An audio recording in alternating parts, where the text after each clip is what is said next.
Gary, Indiana has been without reliable power for more than a week.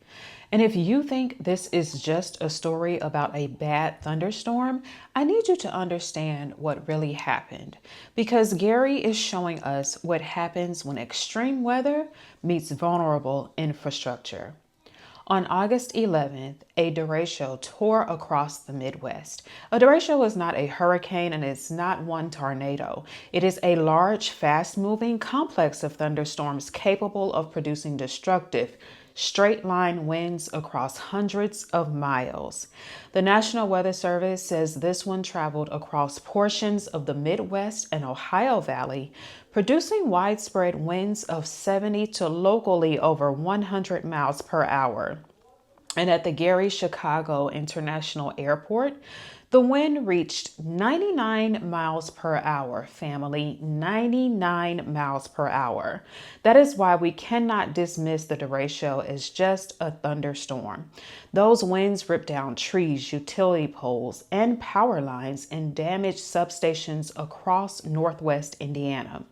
NIPSCO called this the most severe storm event in its recent history.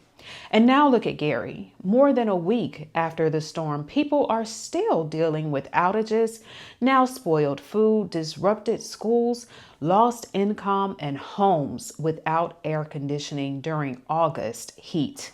As of today, more than 80,000 homes and buildings across Northwest Indiana were still without electricity.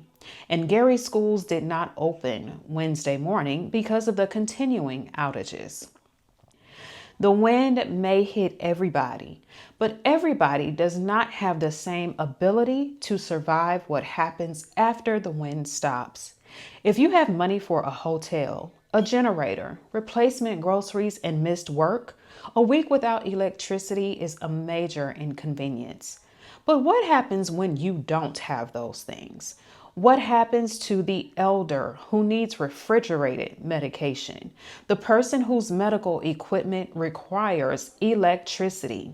The family that just lost hundreds of dollars of groceries and doesn't have another few $100s to replace them?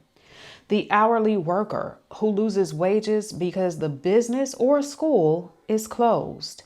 That is why I wrote my book, Protect the House. Weather doesn't discriminate, but impact does. Right now, if you know somebody in Gary or Northwest Indiana, check on them.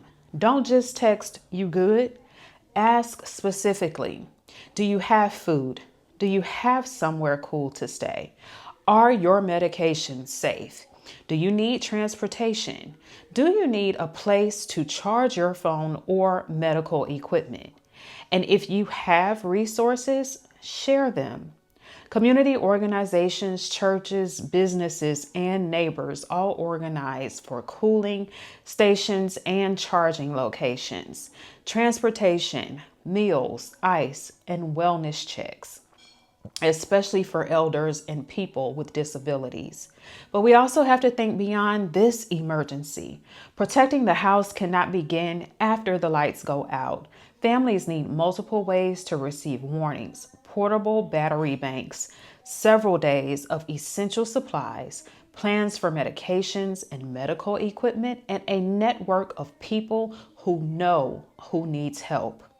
Our communities also need to demand investment in resilient electrical infrastructure, tree management, emergency communication, cooling centers, and restoration plans that account for the people who are least able to endure a prolonged outage. Because this isn't only about Gary.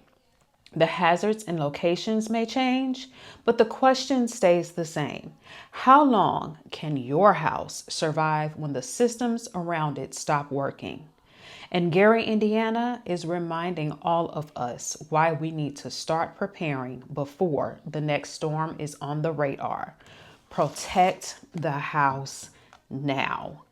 Order your copy to be prepared.